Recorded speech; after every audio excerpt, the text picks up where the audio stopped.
Salut les hypersensibles et les autres aussi. Tout le monde est le bienvenu. Ce soir, c'est la pleine lune, donc je vais pas réussir à dormir normalement. Et comme je sens que j'ai pas envie de dormir, du coup, j'en profite pour faire des petites vidéos. Et là, j'aimerais vous parler de la différence entre l'homme et la femme. Je suis un peu féministe, mais il y a tellement de courants différents de féminisme que moi je ne m'apparenterai à aucun d'entre eux. Il y a trop de différences, il y a trop de subtilités et puis parfois des différences extrêmes. Donc voilà. Enfin, finalement, tout ça pour dire que comme je suis une femme, à la fois je suis un peu solidaire des femmes parce que je me dis quand même je suis une femme, c'est normal d'être solidaire entre femmes, même si c'est pas du tout la généralité, hein. Les femmes sont pas tellement solidaires, je trouve, et c'est bien dommage. J'aimerais bien que les femmes soient plus solidaires, mais pas contre les hommes en fait. Jusqu'à maintenant, j'avoue que j'étais une féministe plutôt contre les hommes, hein. J'avais une certaine colère contre l'homme parce que l'incompréhension de cette différence et puis surtout ne pas accepter cette différence. Il y a tellement de différences entre l'homme et la femme. Moi, je suis pas contre. Je suis pour l'égalité des droits entre l'homme et la femme. Par contre, je veux pas devenir un homme en fait. Je veux pas tout faire comme les hommes. Ça m'intéresse pas. Et en plus, je suis désolée, mais depuis la nuit des temps, génétiquement, on est fait différemment. Et comme on est fait différemment, on ne peut pas fonctionner de la même façon. Évidemment, il y a des exceptions. Il y a des femmes qui vont très bien fonctionner avec beaucoup de points en commun avec des hommes, mais malgré tout, il y aura toujours un point sur lequel elles seront plus féminines que les mecs, hein. Et je veux dire, il y a des études qui ont été faites, quoi. Il y a une différence, c'est comme ça.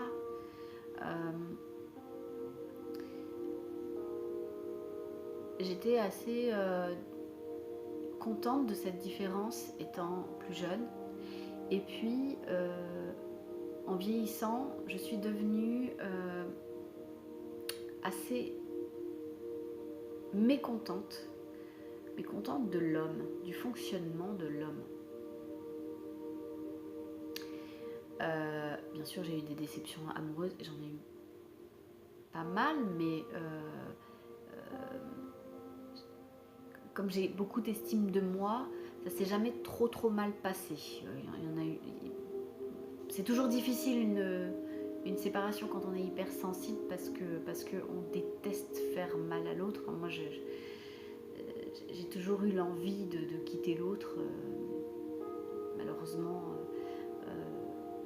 ouais, j'ai jamais réussi réussi. C'est pas un échec pour moi parce qu'au contraire, partir, ça veut dire que je vais vers autre chose. Pour moi, c'est pas négatif, au contraire. Mais c'est vrai qu'aux yeux de gens normaux qui fonctionnent en couple, tout ça, machin, ça peut sembler un échec. Bon, pour moi, ça n'en est clairement pas un. Mais du coup, quand je quitte quelqu'un, je souffre énormément. Ça me fait mais alors mal, comme si je me faisais mal à moi-même, même encore pire, parce que faire mal à l'autre, pour quelqu'un qui a comme objectif de devenir masseuse pour faire du bien, et donc plus pour guérir que pour faire du mal, pour rendre un malade, c'est super dur. Donc bref, du coup j'ai quand même une certaine expérience des hommes, une expérience assez multiple, et je me rends compte à quel point on n'est pas du tout fait pareil, et je n'acceptais pas cette différence. Et tant que je n'accepte pas cette différence, c'est chiant en fait. On se dit, bah, on arrête les mecs, hein, c'est bon, j'en ai marre. Je les comprends pas, ils me comprennent pas de toute façon, donc on arrête. c'est dommage quand même en fait. C'est dommage. En plus, moi je suis attirée par les hommes. Enfin, je vais dire physiquement, je suis hyper attirée par les hommes. Du coup, moi, il faut que je trouve une solution, hein, clairement. Je trouve que donc il va falloir qu'on s'entende. Du coup, j'ai essayé de comprendre pourquoi j'étais en même temps si attirée et en même temps tellement en colère envers les hommes, et du coup à être agressive avec eux. Alors j'ai compris des choses par rapport à moi, mon passé, mon vécu, l'hypersensibilité qui t'amène à rencontrer parfois des pervers narcissiques. Super. Faudra que j'en parle ça, des pervers narcissiques, parce que j'ai découvert ça il n'y a pas très très longtemps. Et c'est un sujet passionnant, mais sur le moment, quand tu n'es pas au courant que ça existe, comment te dire, c'est hyper, c'est beaucoup de souffrance, énormément de souffrance. Donc j'essaye de me recadrer moi-même, mais c'est pas facile, parce que j'écris rien à l'avance, hein, j'ai pas de fiche. Je sais même plus sur quoi porter la vidéo. C'est génial, hein, voilà. Petit moment de solitude. Vous entendez la petite musique, hein, elle est sympa, hein, c'est doux, voilà, c'est parce que c'est la pleine lune, j'ai trop d'énergie, du coup je mets une petite musique zen, méditative. Oui, donc la différence entre l'homme et la femme, je veux dire, il y a des choses qu'on fait nous qui sont pas du tout compris comme telles. Quand on parle à un homme, il faut être très très clair, très concise, parce que sinon il y a matière à interprétation. Ah bah ça, j'ai compris ça malheureusement seulement récemment, parce que si j'avais su, j'aurais communiqué de façon beaucoup plus simple. Mais une femme, c'est tellement subtil, et une femme, une communication complètement tordue parfois, hein, on tourne autour du pot, pour dire un truc au final simple, c'est que j'ai pas envie que tu fasses ça. Surtout quand on est hypersensible et qu'on veut pas vexer la personne et qu'on l'aime tellement qu'on veut tout le temps aller dans son sens, donc on veut lui dire les choses mais tellement gentiment que le gars il comprend rien en fait. Il ne peut pas comprendre, et ça faut le savoir. Voilà, donc pour les jeunes femmes qui ne comprennent pas pourquoi leur mec ne comprend pas, c'est parce que votre communication est pas assez claire. Alors, un mec, il a besoin qu'on lui fasse une phrase courte. Ouais, je sais, je vais m'attirer les foudres de certains hommes. Mais écoutez, franchement, il y en a certains, beaucoup, qui fonctionnent de cette façon. Et en plus, ça les aide qu'on communique simplement comme ça. Et en plus, quand je dis simplement, c'est pas du tout péjoratif. Hein. Au contraire, c'est que c'est pas tordu. C'est juste que c'est pas tordu. Finalement, une instruction, elle doit être claire. Donner des instructions claires. Si tu veux pas que ton mec sorte, bah tu lui dis je veux pas que tu sortes. C'est tout. Ne lui dis pas oui, j'aurais bien aimé que... Ah non, le j'aurais bien aimé, ça veut rien dire pour lui. J'aurais bien aimé, ça veut dire tu peux faire ce que tu veux. Ça, moi je savais pas que ça voulait dire ça.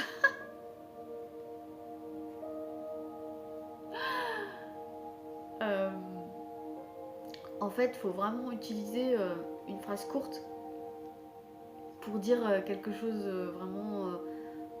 une instruction simple. Ce soir, je veux pas que tu sortes. J'ai besoin de toi. Tu restes. Et en plus, il faut être impérative dans sa grammaire. Ce soir, tu ne sors pas. J'ai besoin que tu restes.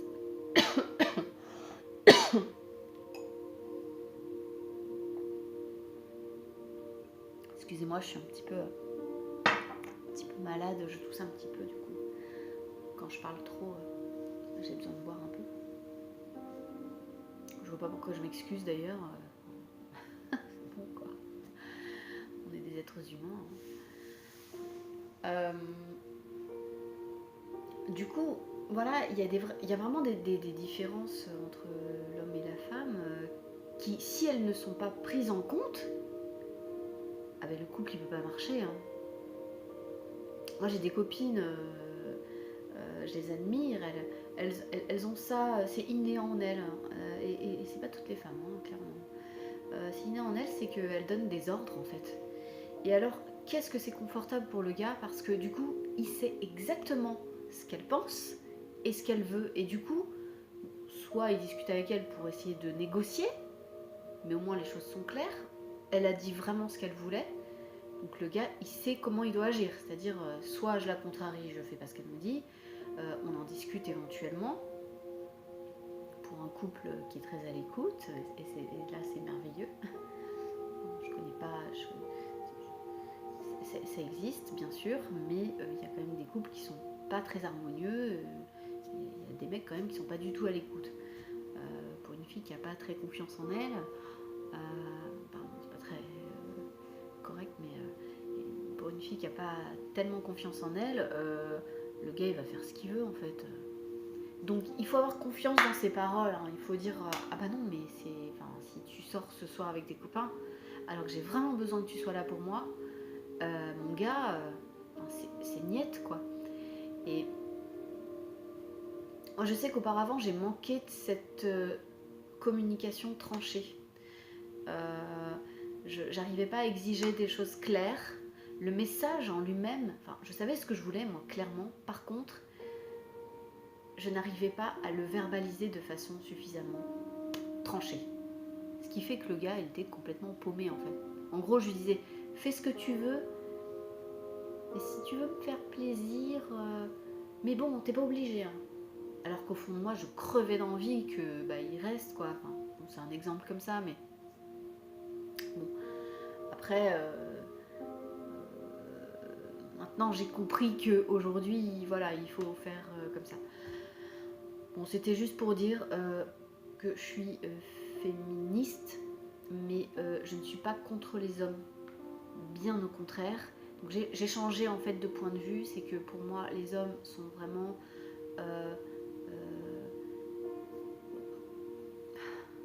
je crois que c'est Platon qui j'espère que je ne me trompe pas, qui a écrit cette histoire de l'homme et de la femme qui est magnifique.